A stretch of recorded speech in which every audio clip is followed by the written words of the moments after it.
Paul Biya, avec son âge, est en train de connaître un certain nombre de choses qui ne pouvaient jamais arriver.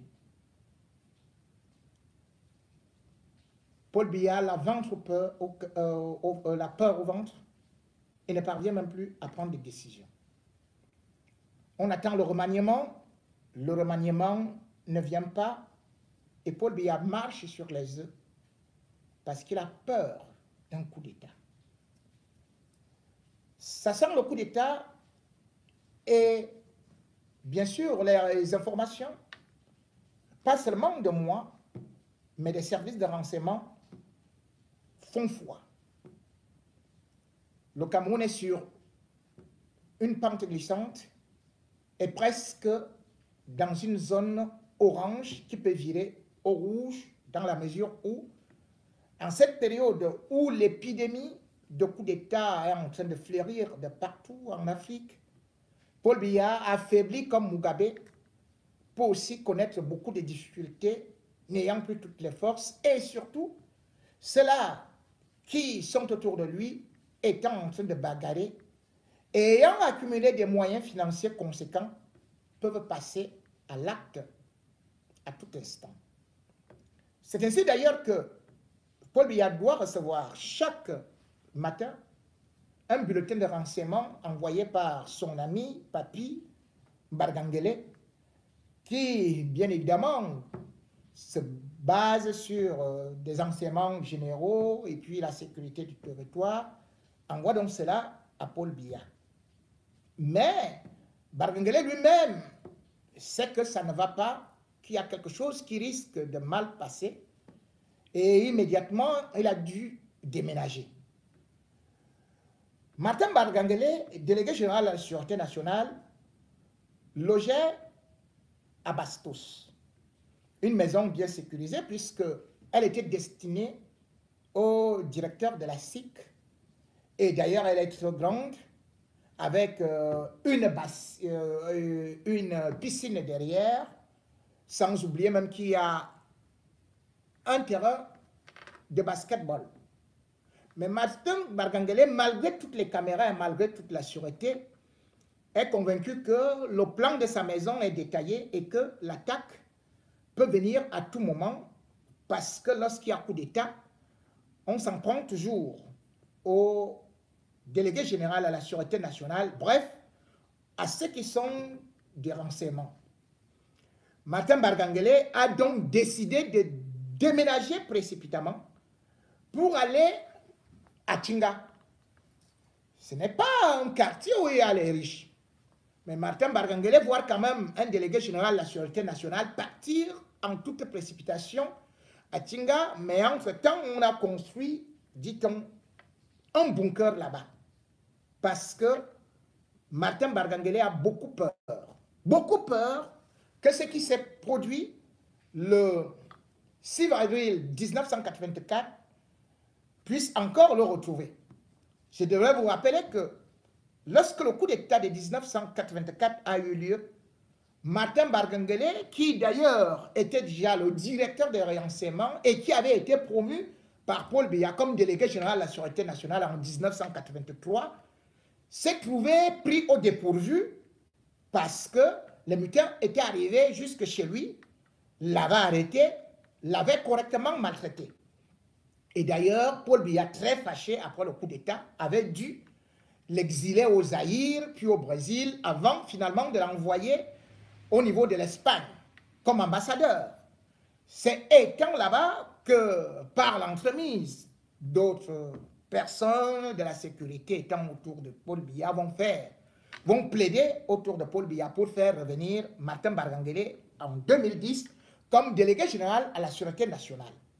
Martin Bargangele, c'est donc un vieux flic qui travaille avec des anciennes méthodes, mais qui lui ont parfois coûté cher, puisque déjà en 1951, c'est là où il devient flic comme inspecteur, puisque après cela, il va devenir même le commissaire central de Yaoundé. Mais pour l'instant, les informations qu'il a sont bouillonnantes parce que ça se passe au sein du régime. Et aussi à travers d'autres choses qui sont en train de se passer au niveau de nos frontières. Martin Bargangele a d'ailleurs voulu obtenir une permission pour aller se soigner à Paris, ce que Paul Biya a refusé. La situation est tellement tendue que lui, il est parti à Tchinga et maintenant Paul Biya doit replier à Mbomaka. Dans les heures ou jours qui viennent, Paul Biya va se recroqueviller à Mbomaka parce que, estimant que au niveau du palais, avec ce qui se passe là-bas, ça peut arriver de partout et peut-être même aux côtés de sa sécurité. Ceux qui sont autour de lui. En fait, la situation au Cameroun aujourd'hui est d'autant plus dangereuse que Paul Biya a peur de faire des arrestations. Et il y a eu, bien sûr, ce qu'on appelle le Covid avec les détournements. Et il y a eu la CAN. Paul Biya parle, il a tous les éléments et il connaît tous ces ministres qui sont concernés. Mais comment va-t-il procéder? L'un des premiers qu'il pourrait arrêter serait probablement, devrait être normalement, bien sûr, le secrétaire général à la présidence de la République, Ferdinand Ngongo. Or, il se trouve aujourd'hui que Ferdinand Ngongo est peut-être l'homme le plus dangereux. Parce que jamais Biya n'avait laissé un secrétaire général aussi longtemps. Et contrairement aux autres secrétaires généraux, il a pris le temps de se tisser des relations, que ce soit avec Israël, avec les États-Unis, voire plus. Et aujourd'hui, même quand on a voulu le menacer, eh bien c'est lui qui est devenu finalement menaçant. Devant l'Assemblée, il se met à genoux. Devant Paul Biya, pour peut-être lui faire honneur, mais actuellement dans la maison, c'est lui qui tient la corde. Surtout que Paul Biya lui avait donné ce qu'il a appelé la délégation de pouvoir. Et je le disais, il en a profité pour placer tous les siens un peu partout et pour aussi dézinguer le réseau de Esso, Laurent Esso, qui était en embuscade, qui était bien placé, qui aussi passait par le secrétariat général à la présidence et qui savait que son heure va arriver. Or, il est arrivé que Paul Biya, contrairement souvent à ses méthodes, où il ne laissait jamais des gens durer au niveau du secrétariat général, il a laissé, bien évidemment, Ngongo prospérer tel un barbare, s'enraciner de telle sorte qu'il est devenu presque imbattable. Si on le bat, il peut avoir des conséquences très très lourdes. Je devrais dire que entre 84 par exemple et 99, Paul Biya avait nommé 7 secrétaires généraux à la présidence. C'est-à-dire que même les Sadou Daoudou sont passés, les Joseph Owona sont passés, même ses amis qui étaient là, le vieux nègre, la médaille, les Oyono, tous, ils étaient passés. Et même Titus Edouard n'y est resté que pendant 2 ans. Et finalement, on a constaté, même déjà en 91, Paul Biya n'avait même pas de un secrétaire général à la présidence. Puisque, voilà, il s'en fichait et tout, et il ne voulait pas quelqu'un à côté. Mais voilà que Paul Biya a mis celui que sa femme voulait, Ferdinand Ngongo. Et il est là depuis 2011. Comptez le nombre d'années et comptez le nombre de personnes qu'il a eu à placer. Et ce qui est donc plus grave aujourd'hui, c'est que on attendait qu'il soit affaibli avec Bolloré. Mais aujourd'hui, il a plutôt eu à se renforcer parce qu'il contrôle désormais le port de Douala. C'est Ngongo qui a nommé Cyrus Ngongo au niveau de ce qu'on appelle le PAD. Et le PAD a eu un vrai procès contre Bolloré parce que Ngongo avait demandé à Cyrus Ngongo de faire partir Bolloré. Et pourquoi? Parce que c'est au niveau du port que peuvent entrer les armes. C'est au niveau du port qu'on peut étouffer le Cameroun. Celui qui contrôle le port de Douala contrôle le Cameroun. Alors, qu'est-ce qui s'est passé? Et bien évidemment, la bande qui n'est pas d'accord avec Ngongo, qui veut aussi le pouvoir, avait décidé que dès qu'un Ngongo perd le procès, parce que justement, voilà, on ne voyait pas comment est-ce que Bolloré va perdre le procès, eh bien, Ngongo sera balayé et pam, ils vont passer à l'attaque pour prendre le pouvoir. Qu'est-ce qui se passe? Il se passe donc justement, le 31 décembre 2019, Cyrus Ngo, qui est le bras séculier de Ngongo, est venu, non seulement il a dégagé Bolloré, mais aussi il a dégagé Lazare Atou.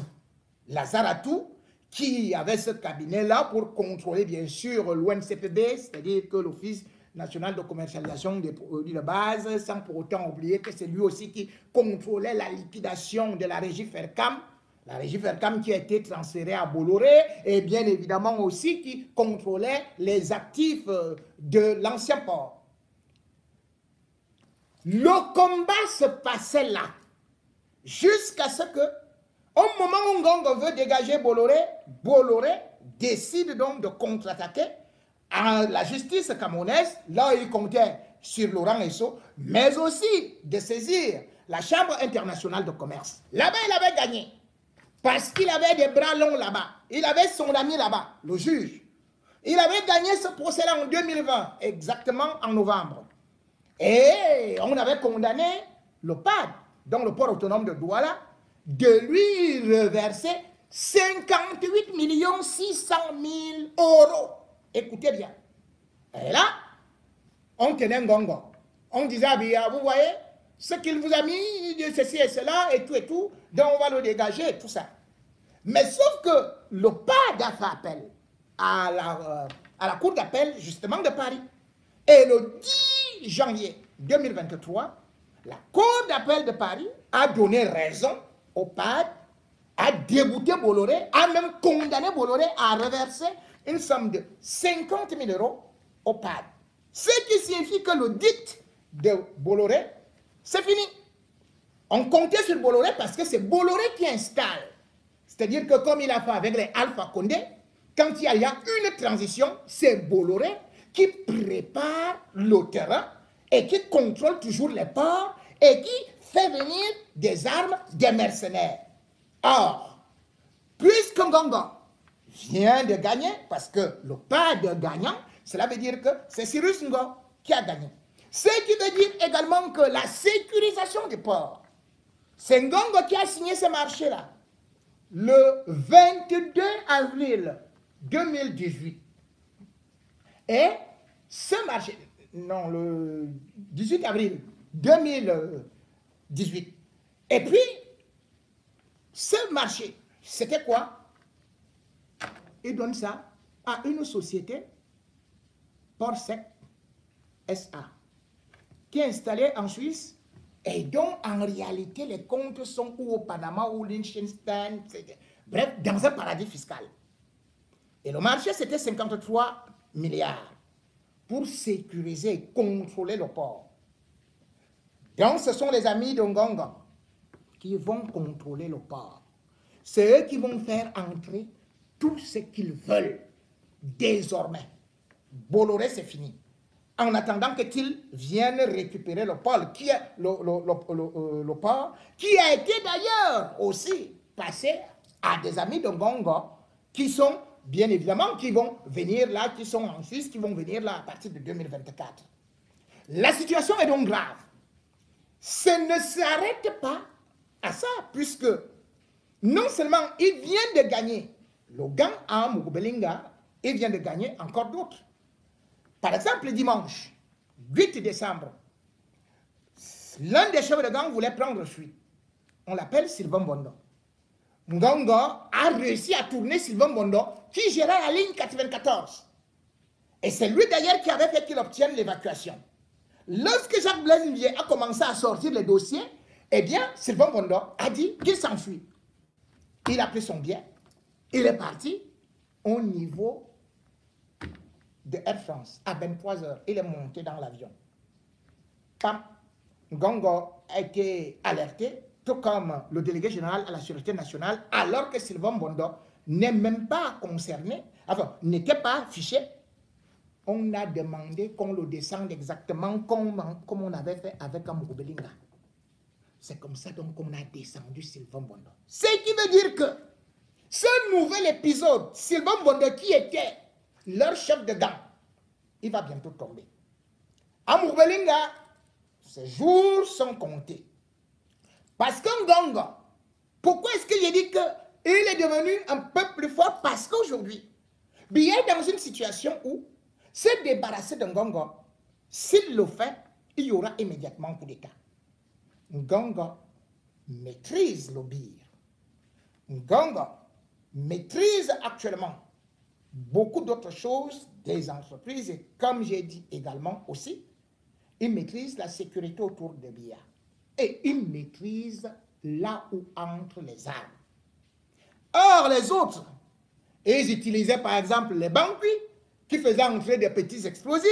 Et aussi, Laurent Esso utilisait quelqu'un d'autre qui, à l'époque, entrait avec des armes au niveau du port. On l'appelle René Bekim. Je vais mieux vous parler de René Bekim et de son rôle qu'il a eu, même pour l'incendie de la Sonara. Parce que c'est un grand gant. Tout ce que vous voyez qui est en train de se jouer là, devant nous, ce sera terriblement sanglant. Ces gens se sont préparés à mettre le Cameroun à feu et à sang. Je vais y revenir un peu plus tard. Et pour l'instant, quand on regarde autour de BIA aujourd'hui, il est miné.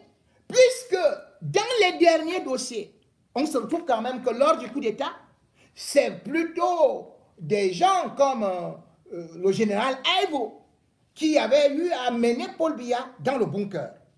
Or aujourd'hui, selon les informations qui sont sorties et qu'on vous a données, c'est que le général Aïvo, avec Amourou Belinga, ont fait beaucoup de marchés à la DSP.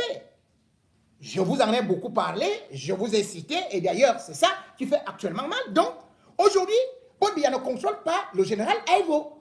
C'est plutôt de l'autre côté, Amourou Belinga. Et qui dit Amourou Belinga dit, bien sûr, Montazé, dit, bien sûr, Laurent Esso, l'organe, qui est de l'autre côté. Donc, Biya, actuellement, se sent fragilisé. Où est-ce qu'il doit d'abord frapper? C'est ça la difficulté aujourd'hui. Alors que normalement, le remaniement devrait déjà arriver depuis fort longtemps. Mais comme le coup d'État est en train de sentir et que les informations sont en train d'arriver, eh bien, il ne prend plus cela à la légère.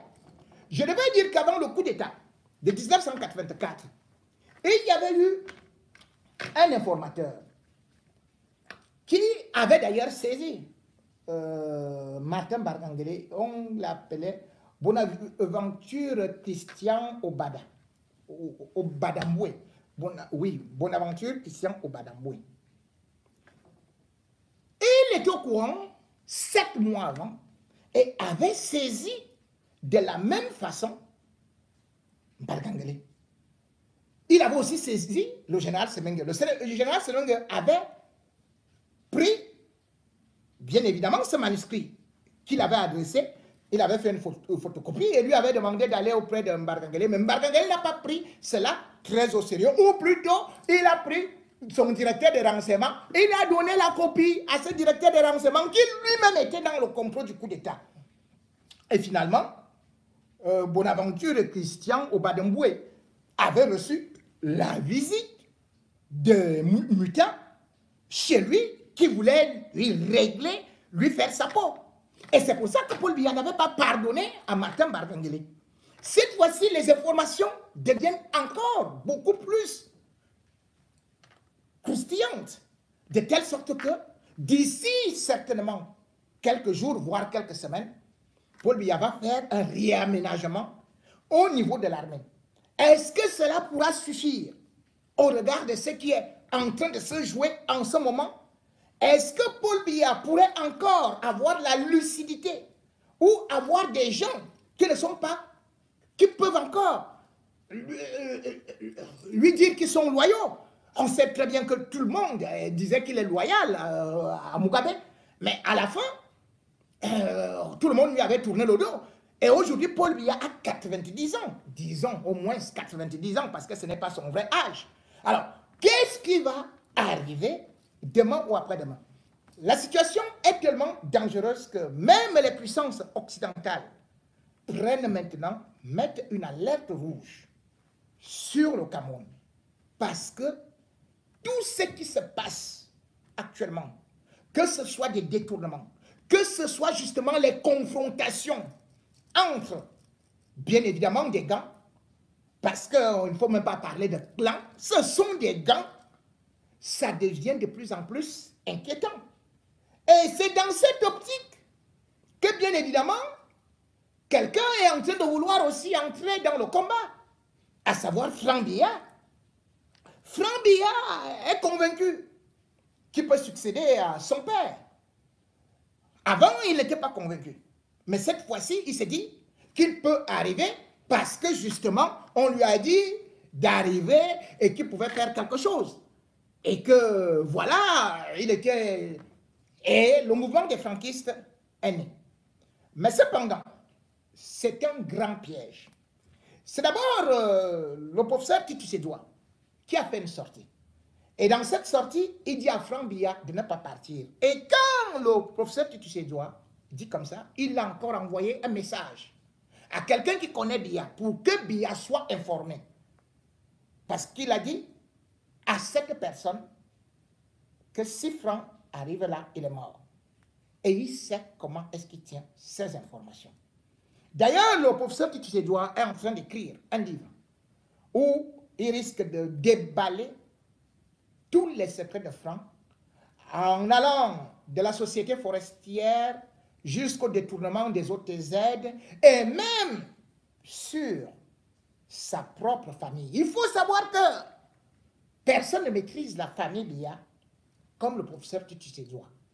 Puisque d'ailleurs, même s'il dit qu'il n'avait pas été leur ami, mais c'est lui qui avait soigné la grande sœur, avait opéré la grande sœur de Paul Biya, lorsque Paul Biya était encore ministre. Et c'est comme ça que Paul Biya va finalement faire qu'il vienne dans le gouvernement comme conseiller chargé de mission à la présidence, puis son propre conseiller en 1983.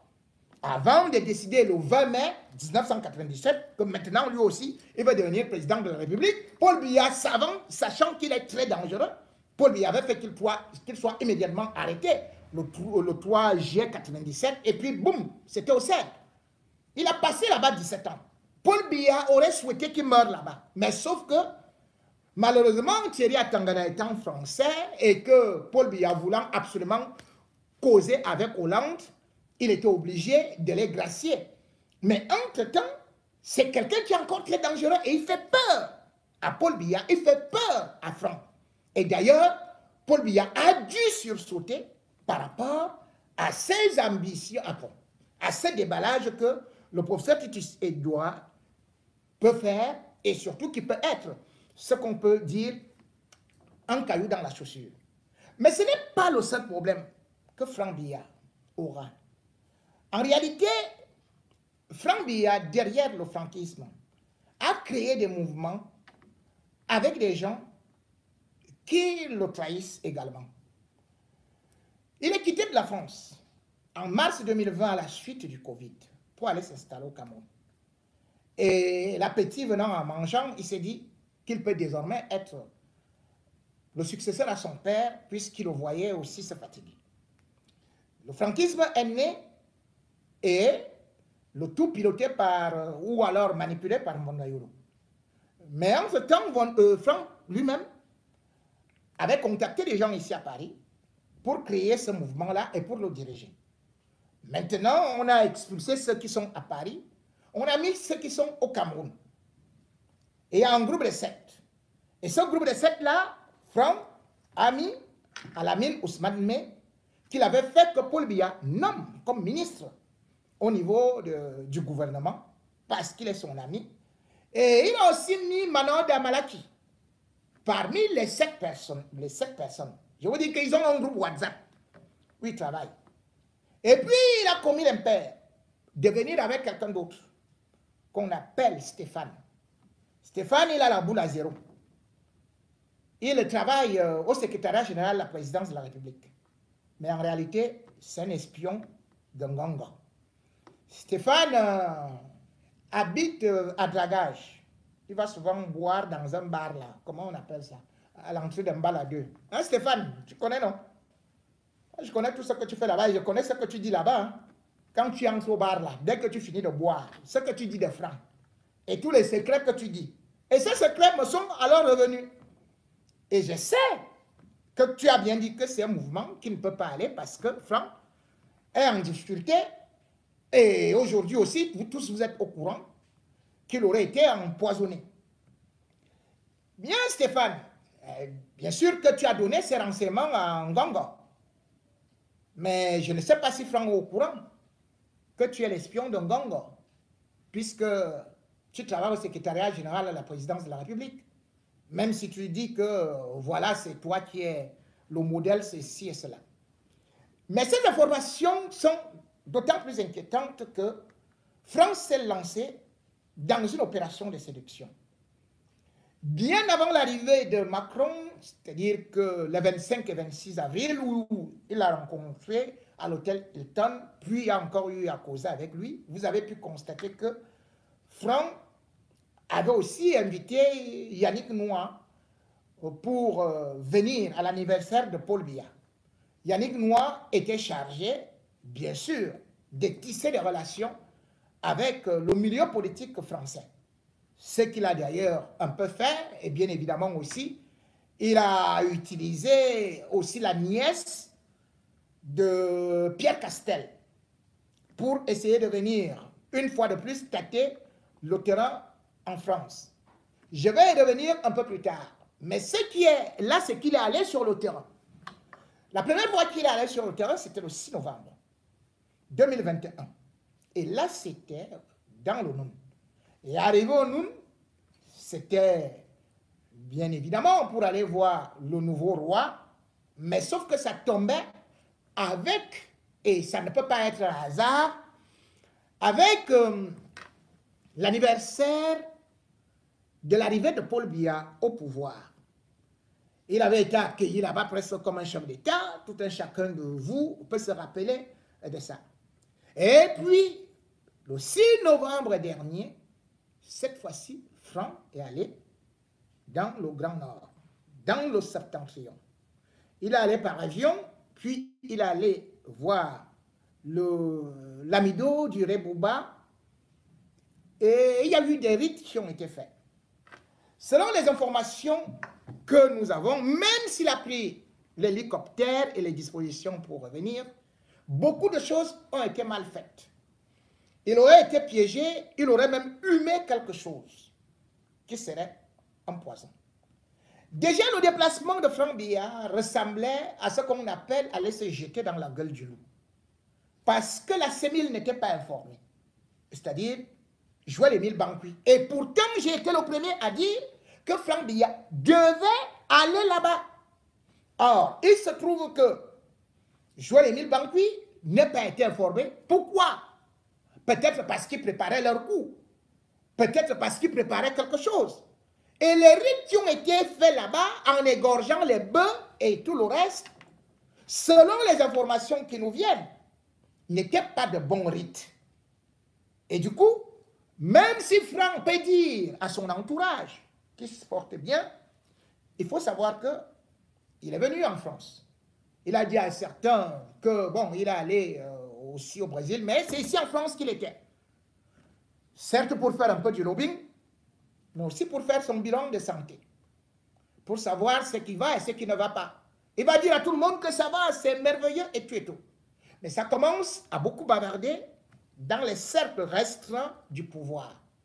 Parce que généralement, ces gens-là ont souvent l'art d'annoncer avant, comme ils avaient fait avec l'apéro de Mbanga, comme ils avaient fait peut-être avec Paul-Éric Kinguet, vous pouvez prendre quelque chose et après vous marchez, vous êtes gaillard et tout.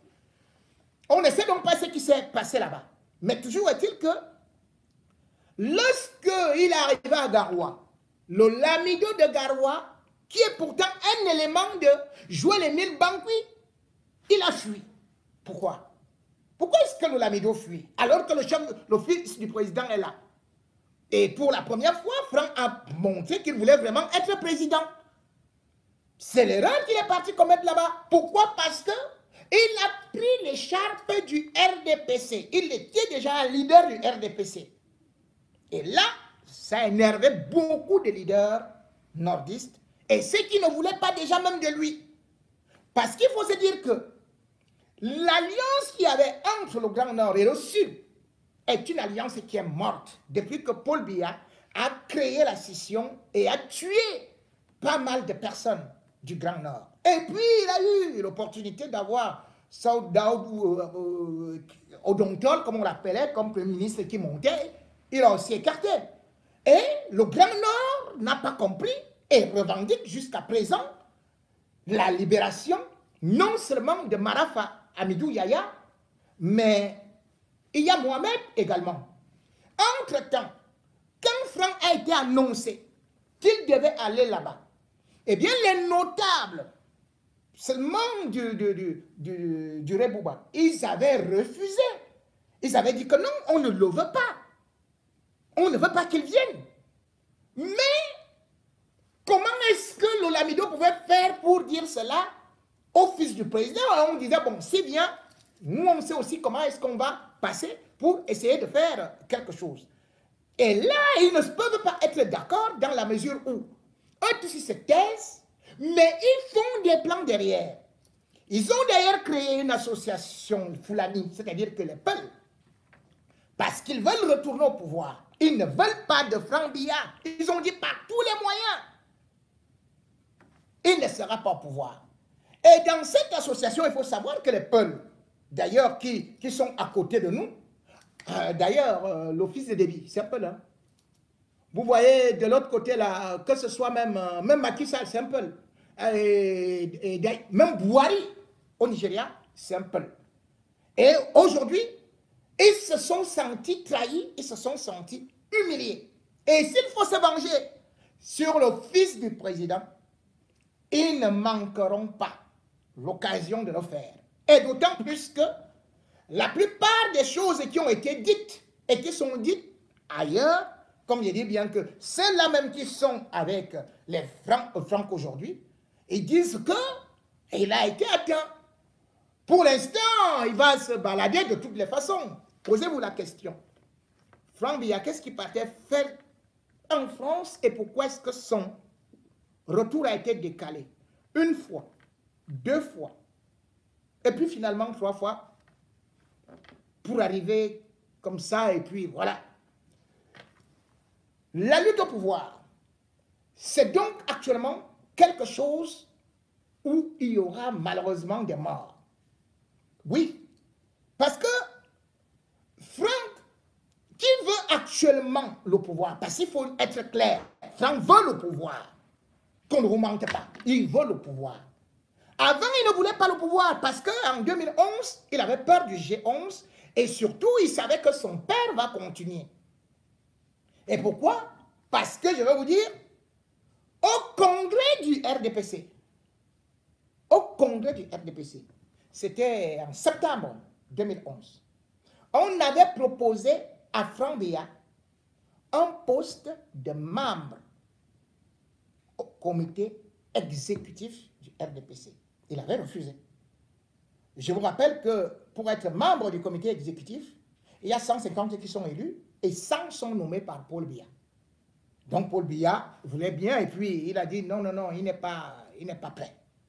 Mais là maintenant, il est prêt à aller au comité exécutif, sachant qu'il va chercher à engranger des voix. Or, il se trouve que même au niveau du Sud, Franck n'a pas actuellement une grande notoriété. Et comme on lui a dit que c'est au Grand Nord qu'on devient président, en s'associant au Bamoun, il est d'abord allé chez les Bamoun, et maintenant il est allé au Grand Nord, parce que le Grand Nord, sur 6 millions d'électeurs, le Grand Nord compte le tiers, c'est-à-dire que 2 300 000 électeurs. Donc quand on va là-bas, donc ce qu'on a adoubé là-bas, on est presque sûr de devenir président. C'est pour ça qu'il est allé là-bas. Donc là, il est venu aussi soumettre, faire des stratégies, et bien évidemment pour être ceci et cela, pour être adoubé. Pour l'instant, je crois que selon les informations qui m'arrivent, ce n'est pas encore complètement réussi, mais il y a déjà une bonne partie de personnes qui disent, mais pourquoi pas, bon, ah oui, l'office Yadema est quand même arrivé au pouvoir. Bon, voilà l'office Kabila. Laurent Kabila, après c'était Joseph Kabila. Bon, c'est possible. Au Gabon, c'est possible, puisque Ali Bongo est arrivé au pouvoir. Bon, en Guinée équatoriale, on voit ce qui est en train de se passer là-bas. Ah, voilà, Déby également aussi. Voilà. Donc on se dit, c'est fort faisable, c'est fort remarquable, mais sauf que, bien évidemment, par rapport aux autres, il y avait peut-être, ils avaient déjà une certaine petite expérience politique, à savoir que Bongo avait déjà quand même été élu, et à savoir que peut-être on avait déjà un type comme Yadema, Nyansibé, plutôt qui était déjà dans les coulisses, et puis, comme on peut dire, Kabila lui-même, il était déjà dans les... Pour l'instant, Franck, lui, compte tout simplement sur le simple fait que les clans vont s'anéantir et au-delà de ça, il sera adoubé par son père, qui d'ailleurs vient de convoquer les élections pour les sénatoriales. C'est pour vous dire que le compte à rebours a bel et bien commencé. Ces élections sénatoriales qui auront donc lieu le 12 mars 2023 sont déjà une porte ouverte pour pouvoir se lancer. Mais cependant, comme je le dis, attention Franck. Franck peut être en danger parce qu'il croit que le tapis rouge est bien dressé. Mais pour l'instant, son père lui-même ne contrôle plus les manettes. Et pour l'instant, il n'a pas la popularité qu'il faut. Pour l'instant, il ne contrôle pas l'armée. C'est Ngongo qui plutôt contrôle cette armée. Et pour l'instant, il croit bénéficier du soutien de Bondayolo. Mais non, Bondayolo lui-même, il est en train de calculer. Pendant ce temps, il y a aussi de l'autre côté, lui, Paul Motazé, qui a déjà eu beaucoup d'argent et qui s'est dit, pourquoi pas moi, le futur président. Et il suffira donc que Franck fasse la moindre erreur. Non seulement il pourrait se retrouver dans le royaume de l'au-delà, mais aussi son propre père qui, à l'âge qu'il est, va multiplier la vigilance parce qu'il sait que les temps sont mauvais. Le nouveau remaniement, avec des touches dans l'armée, je vous ai dit, ça va arriver avant la fin du mois de janvier. On pourra comprendre exactement les nouvelles orientations d'un Cameroun qui risque malheureusement subir des assauts militaires, des obus et peut-être des mares de sang.